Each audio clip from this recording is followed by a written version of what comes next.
धनबाद में अक्सर चोरी और डकैती के मामले सामने आते हैं। अब लगातार कई ऐसे मामले सामने देखने को मिले हैं जिसमें ज्वेलरी शॉप को डकैतों के द्वारा निशाना बनाया गया है। हाल ही की बात करें तो इस वक्त आपको मैं बता दूं कि मैं गुंजन ज्वेल्स के बाहर मौजूद हूं और इसी दुकान को डकैतों ने निशाना बनाया है। बड़े ही अलग अंदाज से इस बार डकैती की घटना को अंजाम दिया गया। आपको मैं बता दूं कि ठीक यहाँ पर आगे चल के स्कॉर्पियो से वो पहुँचे थे और अफसर की तरह एक डकैत अपने साथ 4 बॉडीगार्ड की तरह लेकर दुकान के सामने पहुंचा। गाड़ी यहाँ पर कुछ देर खड़ी थी और काफ़ी ज़ोरदार बारिश हो रही थी। और उसके बाद आपको ये भी बता दूं कि दुकान में घुसने के बाद वो गाड़ी यहाँ से आगे घूमकर यहाँ पहुँची। डकैतों ने जब इस घटना को अंजाम दिया उस वक्त दुकान के बाहर जो गार्ड मौजूद था उसे रोकने का प्रयास भी किया, लेकिन उन लोगों ने उसकी बुरी तरीके से पिटाई की।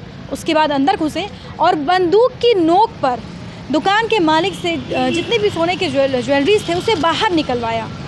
और सबसे बड़ी बात यह है कि करीब 2 किलो सोने को उन लोगों ने अपने हाथ में लिया, लेकिन चांदी को हाथ तक नहीं लगाए। डायमंड्स के भी कुछ सामान वो अपने साथ ले गए हैं। और यहाँ से जब वो बाहर निकले तो उसके बाद वो यहाँ से इस डिवाइडर पर कूदते हुए करीब पाँच डकैत यहाँ पर मौजूद थे।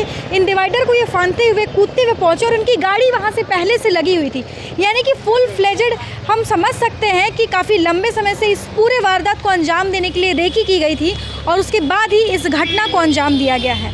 सबसे आश्चर्य और ताजुब वाली बात यह है कि यहाँ से मात्र 100 मीटर की दूरी पर ही थाना है, उसके बावजूद भी इस तरह की घटना हुई है। मात्र 10 मिनट के अंदर 6:32 में वो अंदर घुसे और 6:42 में बाहर निकल गए।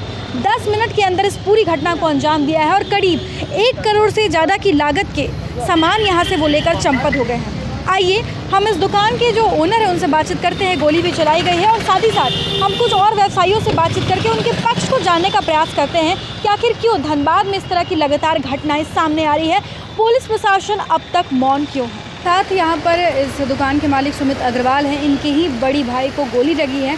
हम इनसे जानते हैं कि किस प्रकार से यहाँ पर डकैत आए और किस प्रकार से वो यहाँ से गए। मात्र 10 मिनट का समय लगा था। क्या स्थिति थी उस वक्त जब सभी डकैत यहाँ पर पहुँचे? बारिश हो रहा था तो थोड़ा अंधेरा हुआ था। मेरे गार्ड बाहर में खड़े हुए थे, जैसे अभी ग्रिल गेट लगी हुई थी, ग्रिल गेट वैसे ही लगी हुई थी। 4-5 आदमी लोग आए तो मेरे गार्ड ने उनको रोका भी, हम लोग ने भी अंदर से आवाज़ दी। तब तक उन्होंने पिस्टल के दम पे मेरे गार्ड को पकड़ करके अंदर कर दिया। 4-5 के हाथ में बंदूकें थी। सब ने हमें कैप्चर कर लिया, चिल्लाया, मारा। उसके बाद सब ने बोला कि खाली करो। फिर जैसे जैसे निकालने लगे तो उन्होंने मेरे गार्ड को भी बहुत मारा, मुझे भी बहुत मारा, मेरे भाई को भी बहुत मारा। जितना ज्वेलरी था सारा डब्बा खाली कर दिए वो लोग और एक पे एक सामान निकाल के सब उसी में सब खाली करते चले गए। केवल सोने के गहने ही वो लोग ले गए थे, चांदी का कोई भी सामान नहीं छुआ? चांदी का भी थोड़ा बहुत सामान गया है, सोने का भी सामान गया है, डायमंड का भी सामान गया है, सभी चीज़। काउंटर पे भी फायरिंग हुई है, पूरे 5 गोलियां चली। लास्ट में निकलते भी जब बकझक थोड़ी सी हुई तो उन्होंने मेरे भाई के हाथ पे गोली भी मारी। मेरे माथे पे बहुत ज़ोर से मारा डब्बे से, मेरे माथे पे भी चोट है, भैया के भी हाथ पे यहाँ पर छिल गया पूरा। उस वक्त दुकान में कस्टमर्स मौजूद थे? कितने कस्टमर थे? नहीं, उस टाइम पे कोई भी कस्टमर नहीं थे। तो क्या लगता है कि ये पूरी प्लानिंग थी? काफ़ी दिनों से ऐसा लग रहा था कि रेकी कर रहे हैं ऐसा? जी बिल्कुल काफ़ी दिनों का ये सब होगा, बिकॉज एक दिन का ये सब चीज़ पॉसिबल नहीं है, ना ही 1 घंटे का पॉसिबल है। क्या लगता है, किसी पे भी आपको शक है या फिर? फिलहाल ऐसा कुछ भी संदिग्ध ऐसा कुछ भी नहीं लग रहा है। प्रशासन से क्या उम्मीद है, क्योंकि मात्र यहाँ से 100 मीटर की दूरी पे पुलिस स्टेशन है और इस तरह से लगातार घटना हो रही। हमेशा हम देख सकते हैं कि ज्वेलरी शॉप को ही निशाना बनाया जाता है। इन लोगों के लिए सेफ जोन हो गया है। प्रशासन का कुछ बोला नहीं जा सकता है, हमारा पूरा भरोसा प्रशासन पे है। हम लोग सब प्रशासन के भरोसे बैठे हुए रहते हैं, लेकिन लास्ट में पता चलता है कि प्रशासन हम लोग के भरोसे बैठा हुआ है। आज प्रशासन का यहाँ पर सारा कैमरा लगा हुआ है, सब चीज़ लगा हुआ है, लेकिन सब बंद है। और लास्ट में वो हम ही को बोल रहे हैं कि आपका कैमरा का फुटेज हमको दिखाइए। तो फिर आपका कैमरा लगाने का मतलब क्या हुआ? जब सब चीज़ मेरे को ही करना है, जब अपना ही सेफ्टी रखना है, तो फिर हम लोग गन भी प्रोवाइड करवा दीजिए। अगर वो गन रख सकता है तो फिर हम क्यों नहीं रख सकते? प्रशासन फिर क्यों खाली गन रख सकता है, हम लोग क्यों नहीं रख सकते?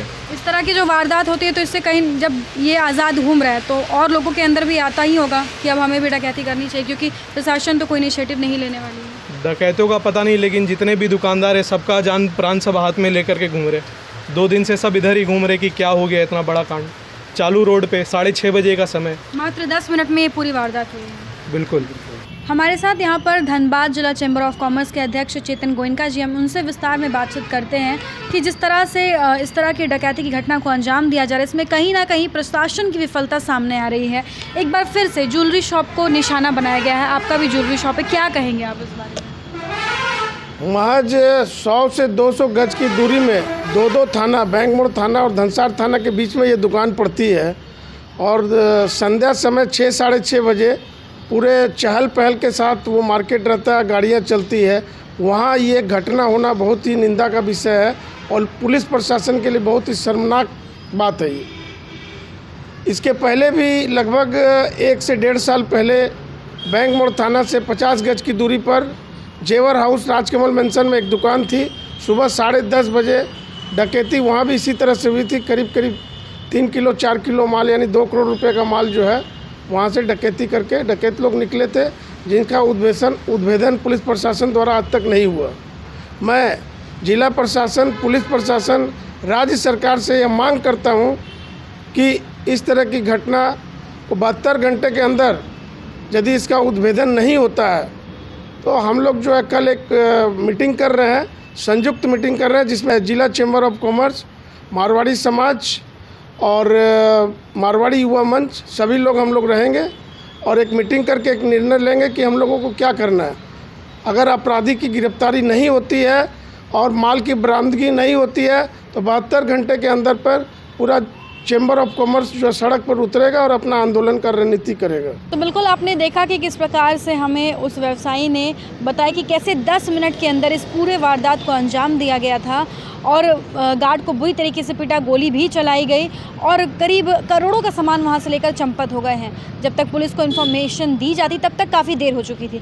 अब इन लोगों की पूरी उम्मीद यही है कि शायद इस पूरे मामले पर प्रशासन की ओर से कार्रवाई की जाती है और कुछ सख्त एक्शन लिया जाता है। सबसे बड़ा सवाल यहाँ पर यही उठाया जा रहा है कि मात्र 100 मीटर की दूरी पर धनसार थाना और धनबाद बैंक मोड़ थाना भी था, लेकिन इसके बावजूद भी इस तरह से दिन दहाड़े शाम के 6:30 बजे चलते फिरते इस सड़क पर इस तरह की घटना को अंजाम दिया गया, तो कहीं ना कहीं अपराधियों का मनोबल यहाँ पर बढ़ता दिख रहा है। ऐसे में ज़रूरत है कि इन सभी पर नकेल कसी जाए और ऐसी वारदातों पर लगाम लगे।